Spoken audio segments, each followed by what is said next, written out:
The following was recorded in front of a live studio audience at the Studio 21 Podcast Cafe. This is the United Podcast Network. Welcome to Easy Money New England. Oh, can somebody help us here? We can, because we are real estate and mortgage professionals. Where you go? It says come in and browse. That's right. Come on in, listen up and learn. How long do you intend to browse? In a short period of time, our panel will teach you some tricks that might make your house buying easier. You didn't ask her how long she intends to browse. You might not be looking for a mortgage today, but we'll get you ready. You don't look like browsers. Are you looking? No, what do browsers look like? Yeah, maybe I'm half browse. On his father's side. This is Easy Money New England Let's show the lady where browse. with your host, Brian Damico. Look at us, we're browse. One more word out of you and he gets it, all right? Hello, and welcome to another edition of our show, Easy Money New England, where every week we bring you money-making opportunities or money-saving ideas, all in the areas of real estate. And today we're very excited. Today we have Clayton Morris. Clayton was a former weekend anchor for Fox and Friends on the Fox News Channel, and he's a real estate investor. A few years ago, he discovered a simple tool for building passive unearned income, and he calls it the freedom number. And it's very interesting because it's a simple formula that will take you 5 minutes to use. And if you're looking for a way to start investing in real estate, then it's a great way to kind of download it from his website and start today. So, Clayton, I want to welcome you to our show. Hey, thanks so much for having me. It's a real treat to be here. So, Clayton, I was looking at all your information, and we waited probably months to get you on. I mean, this is a great. We've been waiting for this for a while. Your site, can you tell us how did you come up with this freedom number, and how is it successful for some of your followers? Yeah, I mean, it's a simple, it's a simple formula. It's just on our website at morrisinvest.com/freedom. So it's free. It's like 3 pages. I would say get a bottle of wine, you and your spouse, you and your partner, sit down. And might be a little painful for you because it's going to teach you really to look at your expenses in your life and where are you putting your priorities. When you look at someone's credit card statements, you can really see where their priorities are in their life. Are they buying liabilities? Are they buying performing assets? Do they eat out a lot? And are they complaining about life a lot? Well, you can start to see a pretty good picture from someone's life. It's like almost like rooting through someone's trash, right? To look at that, get a sense of their expenses.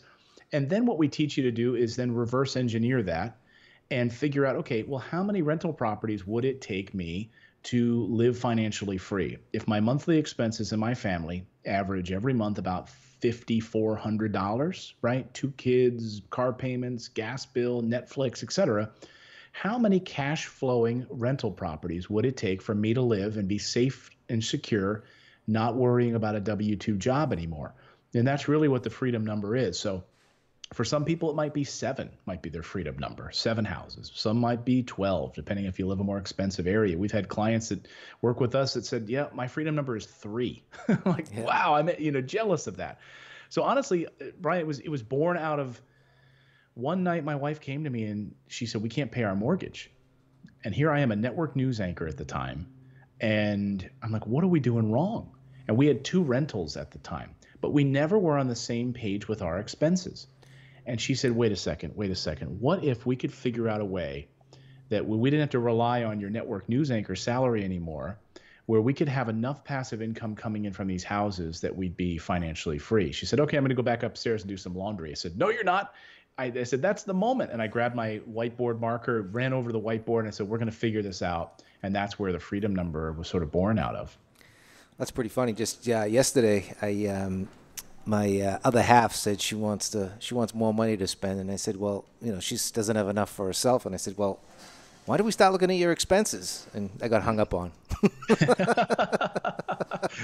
Right, I know. That's the hard part. You're gonna have that buy-in too, and so I say, because we've done episodes on my podcast where it's, how do I talk to my spouse about finances? They're just so stuck in this way, and you have to sort of gently leaving these sort of nuggets around, like, hey, maybe you should read this financial freedom number cheat sheet I downloaded off of Clayton's website today, or here's a copy of Rich Dad Poor Dad. Maybe you should read that while you're at the nail shop, and those conversations start to happen, and you'll start to see. It might take you a number of months, but they'll start to happen. Yeah, no, it's interesting because I wrote a book as well, a small book. It's about a 40-page book, and it talks about cash flow, and it's about increasing who cares what the real estate market does? It goes up, it goes down. But if that cash flow is steady, that's the name of the game.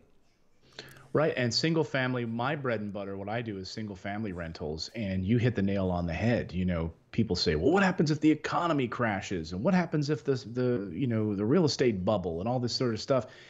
And what people need to understand is that there's no one market, there's no one national trend for real estate. It's all market specific and little pockets here and there. And the properties that I buy in B and C neighborhoods that are 3-bedroom, 1-bath, 3-bedroom, 2-bath with a yard in a good neighborhood, in a decent neighborhood, with American paying jobs that aren't going overseas, that's consistent cash flow even during economic recessions, properties that were cash flowing even during the crash. Why? Because people need to live somewhere. So right. If they can't get a mortgage, they're going to have to rent. And why shouldn't they be renting from you? It's true. And do you focus all in around where you're from, or do you go outside of state lines? Do you manage everything yourself? A lot of people don't like to, they want to invest, but they don't necessarily want to become a landlord. Right. And that's sort of the whole premise. We built Morris Invest around that premise, which is the best properties are not in your backyard. Most people, if you live in California, good luck finding a property that's right? $60,000 that can get a 10% return on investment. No way. It's very, very difficult, nearly impossible, I would say. And so most of the properties in the country, where we go are in, middle America. I've got properties in, Pennsylvania, Michigan is where we do a lot of our work, Indiana, North Carolina. So I'm all over the map a little bit, but I'm in areas where we can get a high return on investment and where the value is still there. And we're not buying overpriced properties. And then we work with property management teams in our different markets that have been there for 10, 15, 20 years, that know the market rents, that know the neighborhoods, and manage the properties for us. So we have great partners and team players in our different markets where we do our properties. That's very interesting. And I also read on your site that you found this trick how to pay off your mortgage in 5 to 6 years. Can you talk a little bit about that? Sure, I'd love to. In fact, Natalie and I just published our newest book about 2 weeks ago. It's called How to Pay Off Your Mortgage in 5 Years, and it's totally updated for 2018. We rewrote it from the ground up, and we talk not just about how to pay off your mortgage using a home equity line of credit, but we talk about paying down debt, how to, this debt versus that debt, and how to use simple interest versus amortized interest, and to play that game. And it's a system that Natalie and I have used multiple times to pay off mortgages using a home equity line of credit, using this other debt service in order to pay it off. So we kind of walk you through all of those steps. And bottom line is that if you've got, let's say, a $300,000 house and you only owe, maybe you owe $200,000 left on your mortgage, and you've got about $100,000 in equity in that property, well, go get a home equity line of credit. Now, we teach you how to shop around locally. We tell, some of the bells and whistles in the book. We teach you on how to find and shop around for that interest rate locally, because a lot of local banks will provide a very awesome, first year incentive with like a 1.99% interest rate just for the first year. You have to shop around because local banks, are competing against the big boys. So get a local bank that knows your neighborhood, allows you to get a home equity line of credit. They'll probably give you, 70, 75, 80% loan to value. So you maybe have $80,000 to work with, right? So now you have $80,000 in with a zero balance home equity line of credit, not a loan. They're not just going to cut you a check for $80,000. You don't want that. You want to start with a zero balance, and they're going to give you debit cards. They're going to give you checks for that account. Then we teach you in the book how to go through and pay down your primary mortgage, drop $10,000, drop $20,000 against your primary mortgage. And we show you on the amortization calculator how everything is just going to change. You're going to shave years off of your main mortgage by doing it that way. And then you're using your salary, you're using your income to pay back that home equity line of credit. And we walk you through how to structure it so it becomes automatic. And then you continue to do it. So once that home equity line gets back down to zero, you rinse and repeat, drop another $10,000, $20,000 on your primary mortgage. And within 5 years or less, we've had even people that have gone through the book and done it in like 3 years. It's amazing. 2 years. You can pay off that mortgage and have zero balance. Yeah, so I'm a little familiar in this mortgage acceleration program. if you will.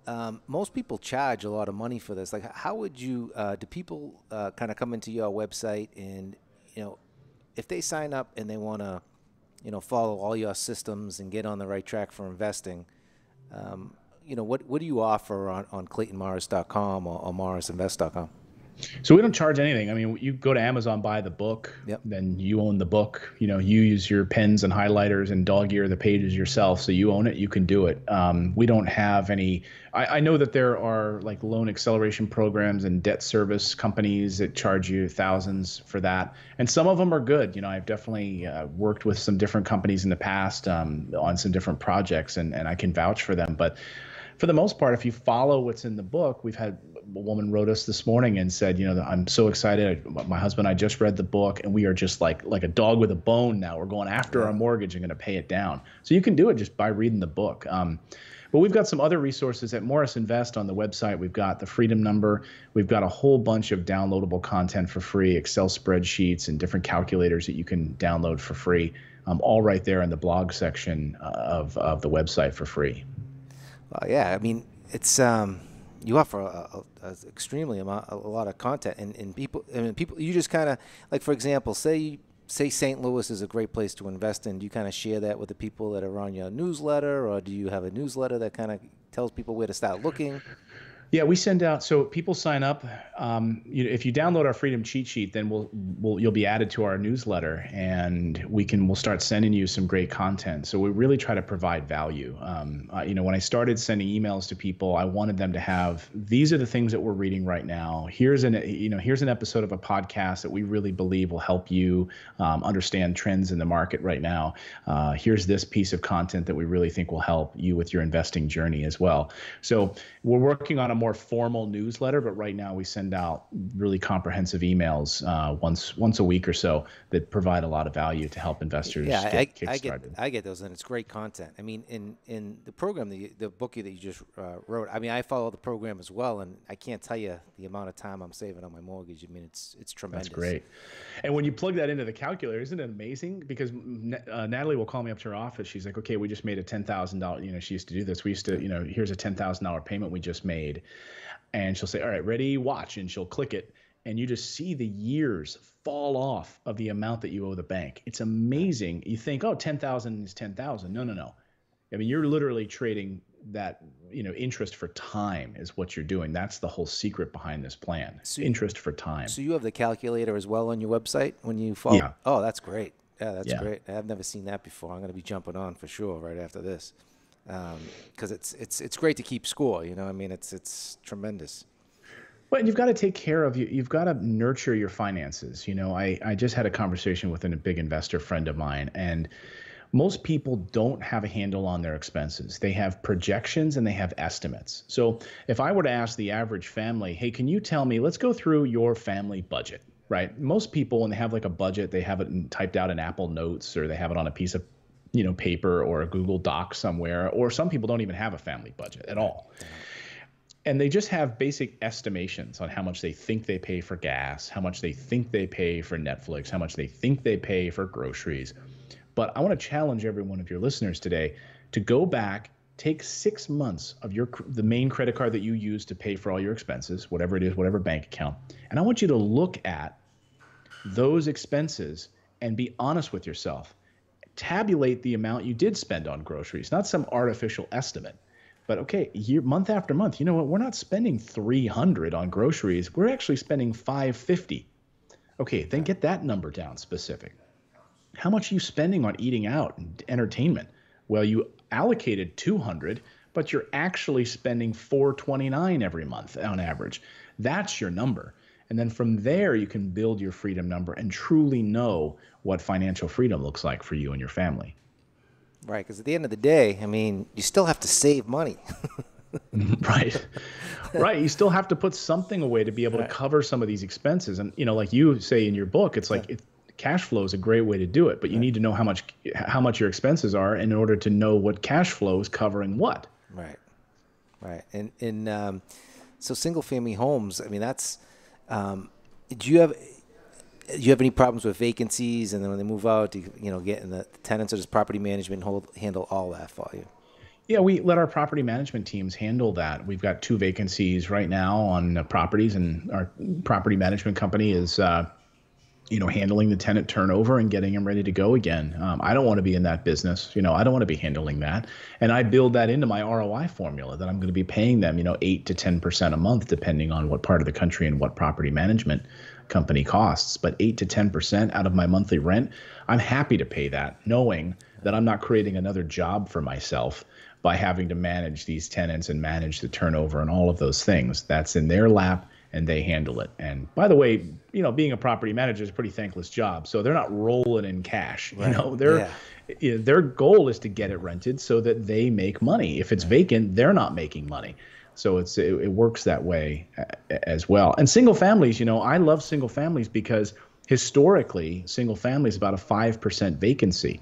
And, we can argue about multifamilies and apartments versus single families, but historic vacancies on apartments, as you get into those multi-units, ends up going up 15, 20%.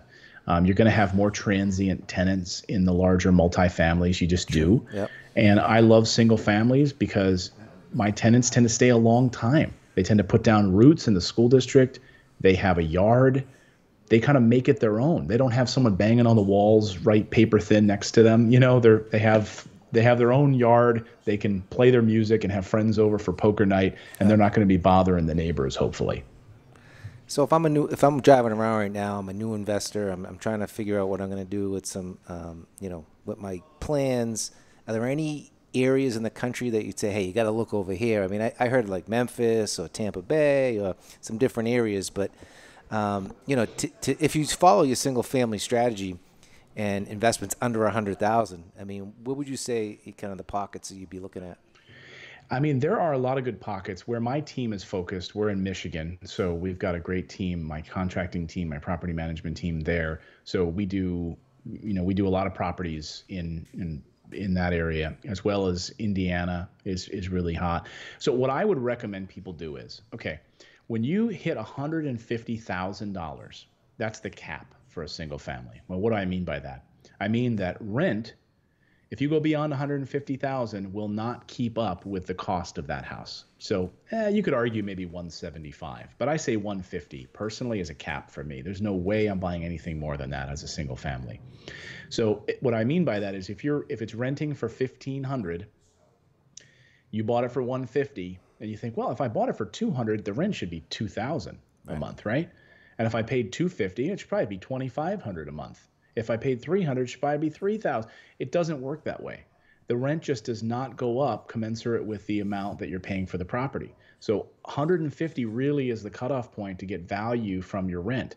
So I try to stay below 100 if I can. And most of the properties I end up doing are in the 50, 60, 70 range, 3-bedroom, 2-bath, et cetera. And, those cash flow 800, 900 a month. And so I'd start with that, knowing that when you're walking into a deal, then it gives you some understanding of, well, where do I need to be on my ROI? And so we have a whole video series on ROI on my YouTube channel, but you need to know that number. You need to know your return on investment. Otherwise, you're making a huge mistake. Most people, they've inherited a property, they keep it as a rental, but they might be breaking even. They don't even know what their ROI is. Know your numbers. Right. So, like say you make if you had 5 of those single family homes, I mean, now you get some income coming. Right. Where some people, they want to quit their day job, and then go into this full time. I mean, that's really a lot of people's goals, and it can definitely be done. I've seen a lot of people do it, and, it's great that you offer all this material. I mean, I'm going to definitely refer as many people as I can over to your stuff, because it's great that you're giving away this stuff for free as well. Well, I appreciate it. And that's our goal. We want as mmany people to go out there and take action and change their life. Natalie and I are working on a 12-city tour that we're going to be kicking off in October. And, it's going to be like 300 people per city, and just, talking about financial freedom to try to help as many people as we can take that next step in their lives. We weren't taught this in school. I don't know about you. I certainly wasn't. All I was taught was how to balance a checkbook. Right. Right. Like we weren't even taught that in school. 9th grade, balance a checkbook. Wow, that really helped me. But we weren't taught about performing assets and liabilities. We weren't taught any of that. until I had to go out and read books and learn it the hard way. And boy, I wish I would have started when I was younger. And are you going to be in New England at all on the 12-city tour? We're actually looking right now. We're ironing out all the dates and all the tour dates, and it'll be up on ClaytonMorris.com. We're going to put it there once we have it all live. But I think we're looking at Hartford, New Hampshire. So yeah, we're eyeing some different event spaces right now, and the team is putting all the dates and everything together. So yeah. Great. Ed, you have any questions? Ed always has a great question towards the end of the show. Well, I was curious, Clayton, you were saying that, most people don't have control of their expenses. What areas do you think people just assume, that they're spending a certain amount, and then when they look at it, they find they're spending a lot more? Well, I think entertainment is a big one, and shopping. Most people have an understanding that they know what their mortgage payment is, or they know what their rent payment is, right? It's every month I'm paying $2,300 a month, or every month I'm paying $900 a month in rent. But most people don't have a handle on their taxes. They kind of put that off, and they think that that's this one payment that happens once a year at this one time.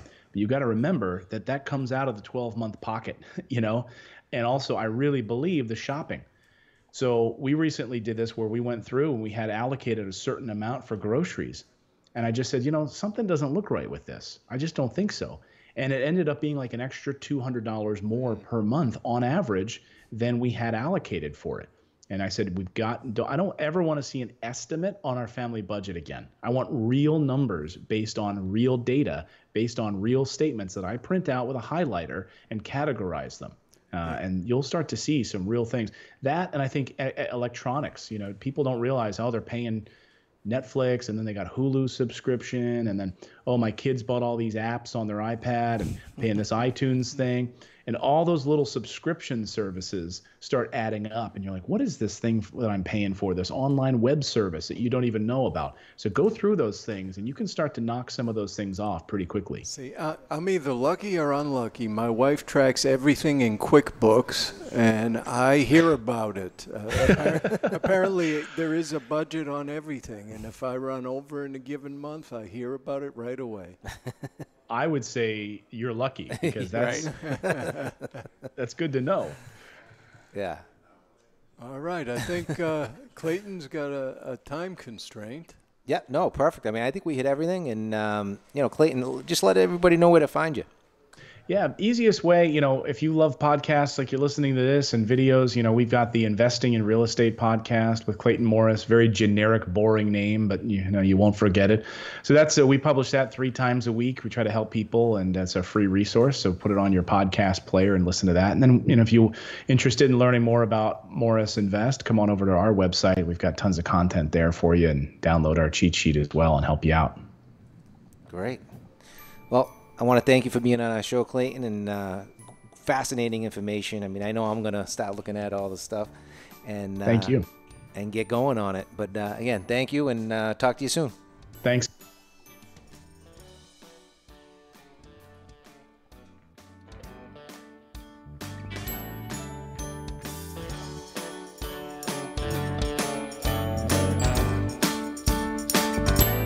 It's a new day. It's a new way. Call 877-NewFed1. It's a new way. Hi, folks. It's Brian Damico, owner of NewFed Mortgage. People always ask me, what's the difference between pre-approved and pre-qualified? Well, pre-approval is a more rigorous process than a pre-qualification. It's a written commitment from a lender to extend a mortgage to you for a specific amount and time period. With a pre-approval, you'll be able to set your budget, negotiate confidently, and close faster.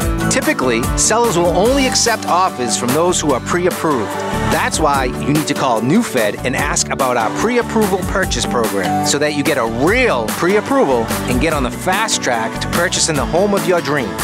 Don't waste time dealing with big banks. Get pre-approved at NewFed today. We're local and we're here to help. 877-NewFed1. Subject to credit approval, equal housing lender, NMLS number 1881. Call or see website for details. 877-NewFed1. It's a new day.